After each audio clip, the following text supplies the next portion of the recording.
छिलकती धूप में कमल का पुष्प। तो गृहिणी से पूछूं कि आज कलेले में क्या क्या बना है। सुविधा की दृष्टि से अब मैं प्राकृत में ही बात करूंगा। हाँ भाई चल रहे पूछ जाए भाई, गढ़िया भूख लाग रही है, पूछ जाए कि मैं सहवियक ना। हाँ ये फूल ले चल रहे।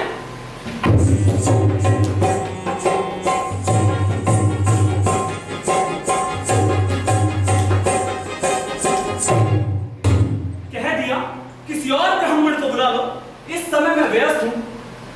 आज इस मैत्रेय को भी किसी और के यहां निमंत्रण का अन्न खाने जाना पड़ता है। हाय री अवस्था, तूने तो हमें सुई की तरह ढूंढ दिया। एक समय था जब आर्य चारुदत्त के पास था और दिन रात परिश्रम से बने मौत को मैं भक्षण किया करता था, जो पेट में जाकर सुगंध देते थे। मित्र सच, धंधा रहने की मुझे कोई चिंता नहीं। धन का आना और चले जाना तो भाग्य की बात है, लेकिन धन के अभाव के कारण लोग मित्रता छोड़ देते हैं। ये बात मेरे हृदय को हमेशा सालती रहती है। आ गई है, आ गई है, आ गई है, आ गई है,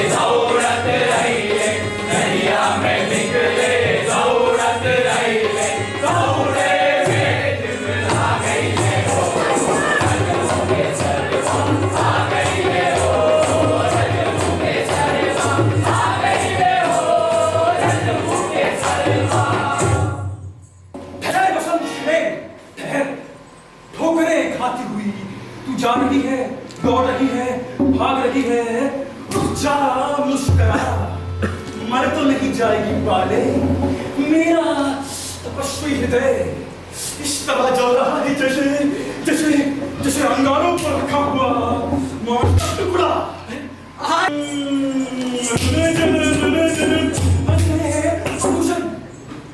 और तू रही है बात जैसे राम से डरी हुई द्रौपदी। परंतु परंतु परंतु मैं अभी तेरा अपहरण करूंगा, जैसे विश्वासु की बहन सुभद्रा का अपहरण किया था हनुमान ने।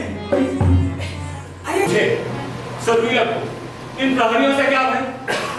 मैं तो दबे दबे चलने में बिलाव, भागने में हिरण और झपटने में बाज, सोए हुए तथा जागते हुए व्यक्ति की शक्ति को परखने में श्वान, रूप और वेश बदलने एवं विभिन्न भाषाएं बोलने में माया रूप। मैं हूं दिन के समय दीप और संध्या के समय श्रृंगार। मैं हूं गति में साथ, स्थिरता में पहाड़ और यात्रा में गरुड़। मैं हूं पकड़ में भेड़िया और शक्ति में सिंह। आर्य ने उन्हें भ्रम से अपना समझ के उन्हें जुए छाड़ दिता। उद्धूताध्यक्ष राजा का संदेश लेके न जाने कितने चला गया। ये तो आप मेरी बात कह रही हैं। जब तक वो व्यक्ति नहीं मिलता तब तक तुसी स्वर्ण पात्र अपने कोल रख लो। की सोच पै गया रे? तुसी स्वर्ण पात्र पहले कभी देखी है? इसका शिल्प बहुत अच्छा है, इससे आंखें हटती नहीं। वाटी दृष्टि तुहानू धोखा दे रही है आर्य। ऐसा ओही स्वर्ण पात्र है। मित्र, पंख का वक्ष चीर कर जिस तरह मृणाल की सुइयां फूटती है, उसी तरह मेघों का वक्ष चीर कर ये जलधाराएं टपक रही। चांद की विपत्ति में मानो आकाश रो रहा एवं मेघ हल्दर के वस्त्र की तरह नील वर्ण। वर्षा की धाराएं अर्जुन के सरों की तरह चल, सज्जनों के हृदय की तरह निर्मल। लगता है इंद्र का मुक्तागार आज चारों ओर लुटाया जा रहा है।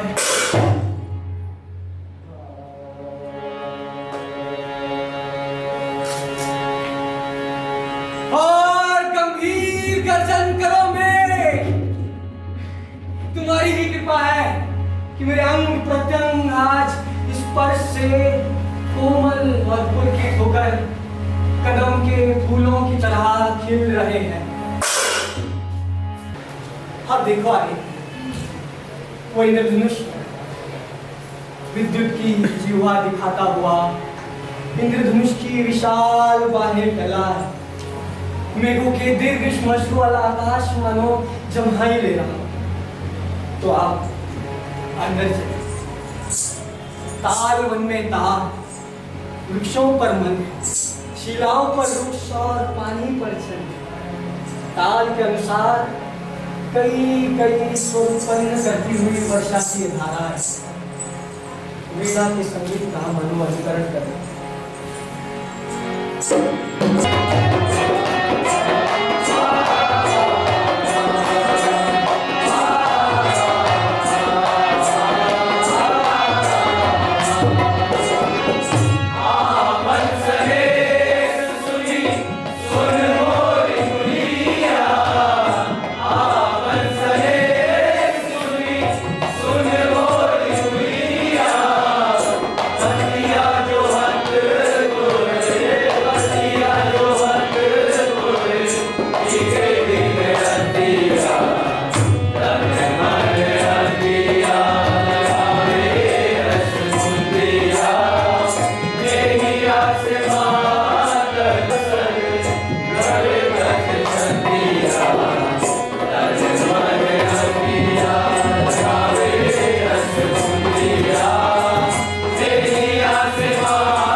ये शिलातल है, यहाँ बैठो।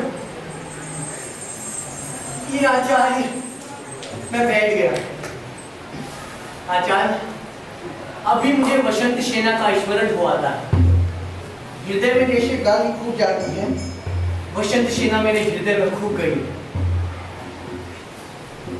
इस तरह अपमानित होकर भी ये उसका स्मरण करता है। आचार्य,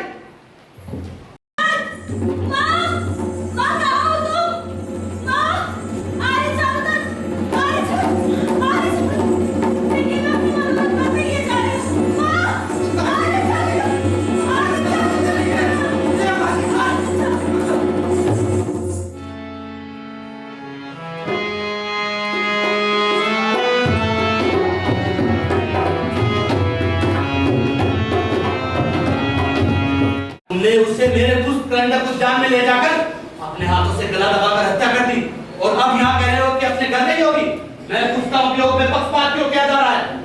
जिस व्यक्ति ने धरोहर का स्वर्ण पात्र चोरी होने पर 4 समुद्रों की रत्नावली भेजी थी, वो व्यक्ति तुच्छ धन के लिए ऐसा करे, ये संभव नहीं है। आर्य चारुदत्त, हमें सच सच बताइए कि वसंत सेना कैसे गई थी, चलकर या फिर गाड़ी से?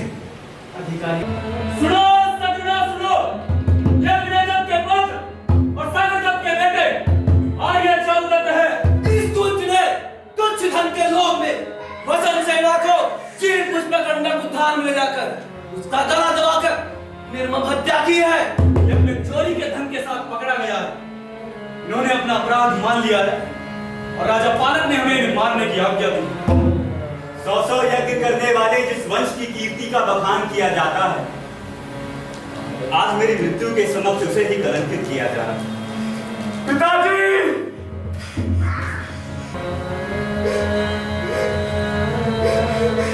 तुम लोग मेरे पिता को छोड़ मेरी हत्या कर दो। तुम ऐसी बात करते हो, तुम्हारी आयु बहुत लंबी हो।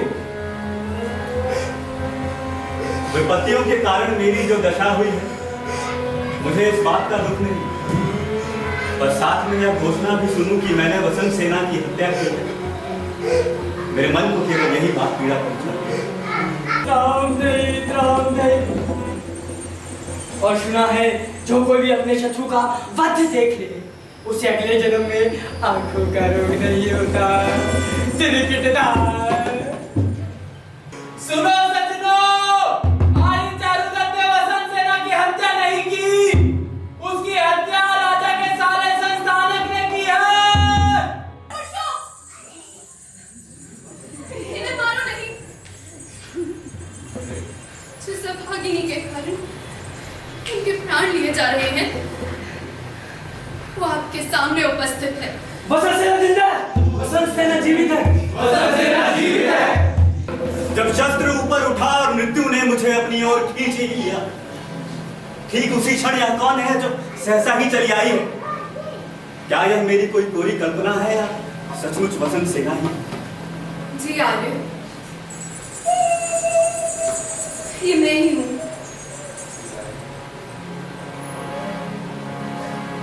हाँ, ये तुम ही हो वसंत सेना।